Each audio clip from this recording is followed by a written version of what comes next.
So welcome back to another FIFA 23 career mode video. Today we're talking about the things you may not know about in this game mode. I know it might be a little late in the cycle to put out this kind of video, but still you might learn something today. Of course, if you play FIFA hardcore, you might know everything I'm going to talk about in this video. But regardless, if you do enjoy, make sure you leave a like for me and make sure you subscribe for all the latest. I'm sure a lot of people know this by now, but maybe there's one of you guys that doesn't. Ted Lasso, if you're familiar with the show, is available in FIFA 23 career mode as well. You're able to use him as a manager and also the Richmond team in the game. Let's take a look. So if you want to use them in the game mode, all you have to do is go to pick a real manager and then go to the rest of the world category.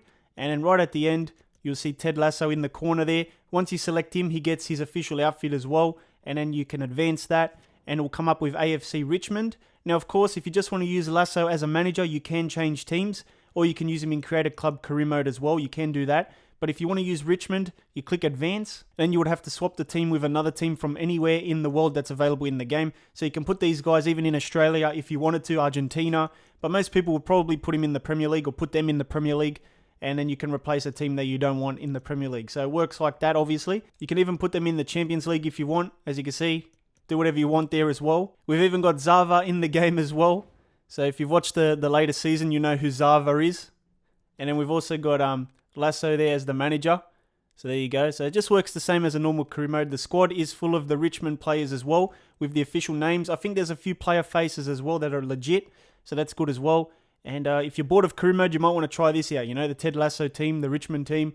You can see Rojas there, Zava. They're good ratings, to be honest. Some of these guys have good ratings. So they would be pretty good in career mode. You got Jamie Tart there as well. Obisanya. So yeah, pretty much the guys that you're familiar with in the show are available in this game, which is a nice touch. Even Roy Kent. Remember Roy Kent? He's there as well. What's cool as well is that Richmond gets their official stadium in the game as well. I think it's called Nelson Lane or something, Nelson Road. So you'll see them using that stadium in the game. So yeah, it's a nice touch from EA. And if you've watched the show, you like the show, then you might have fun doing a career mode with these boys as well. You know, they've got the official player faces, official manager as well, the stadium as well. So yeah, it's something a little bit different. And obviously, if you've watched the show, you'll appreciate it a little bit more. A lot of people play player career mode controlling a player. A lot of people play manager mode controlling the whole team. But there is a way to control one player while you play manager mode as well. And you go to the settings there, the customized settings at the end before you play the game. And then you go to the last one here, lock to player. So if you click that, you put your controller to any of the players on the field. Let's say you want to control Zava.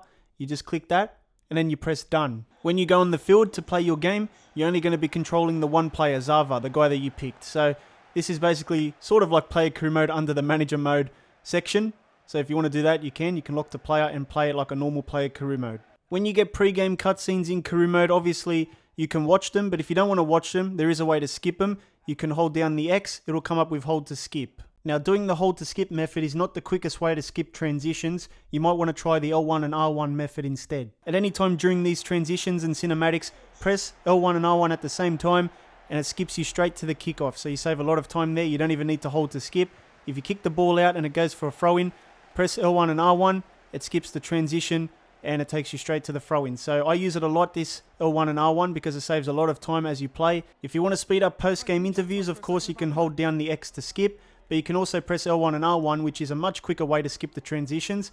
And you can fly through these interviews by just pressing L1 and R1. Do not hold to skip, because L1 and R1 is much more quicker. And look how fast we can fly through. It's so much quicker doing the L1 and R1. You do not want to do contract negotiations and renewals on the 30th of June. You might want to do it on the 29th, and I'll tell you why. On the 29th, the game menus are all open. You can still go to your squad hub, go to the financials and renegotiate those contracts that have no time left. You can even negotiate players that have 1 year, 2 years left, you know, all that kind of stuff. If you advance to the 30th of June, which is technically the last day in a career mode season, it will pretty much give you no options to negotiate the contracts for the players anymore.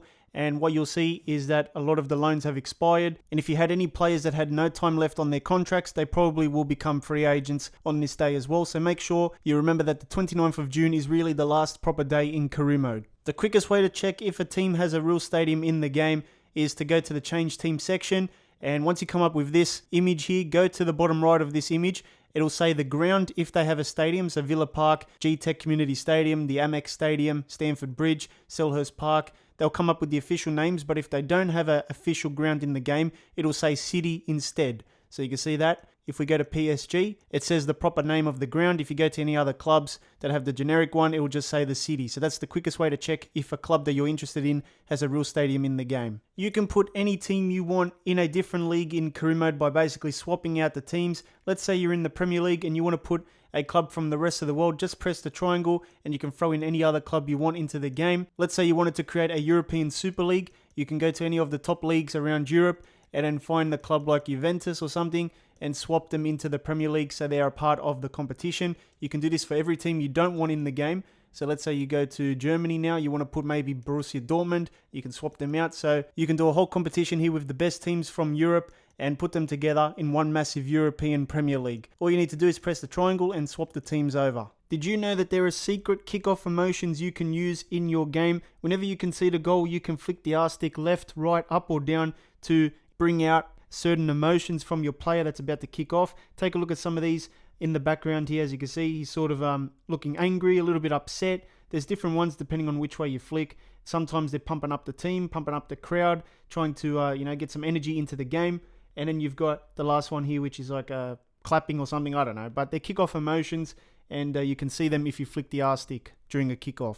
This is one of my favorite features. If you're playing a game and you're winning by a lot, there's no way that the other team can come back and you've still got a lot of time in the game. You can actually just pause the game, go to jump to sim if you want to have a bit of control still, or if you just want to finish the game as quick as possible, just jump to results and it'll basically finish up the game, simulate the rest of the time, and you save a lot of time in a game where you think you've already won because you're leading by a lot and there's still half a game left. So use the jump to results section if you feel like you want to save some time because you've already won the game, even though there's still time to play. Usually in career mode, we play with the default nets and tension and all that, but there is a way to change it in the settings to give you a unique experience, and it also applies to your career mode saves as well. I'm not sure if you can do this through the career mode settings. I usually do it through kickoff. So you go to game settings before a game starts, and then you go to visual, and you go all the way down here, and you look for the net tension settings. You can do loose, tight, or default. And then if you do net shape, you can do triangle or default or rectangle. So you can change these settings here. In the clip that you saw, I had it on loose,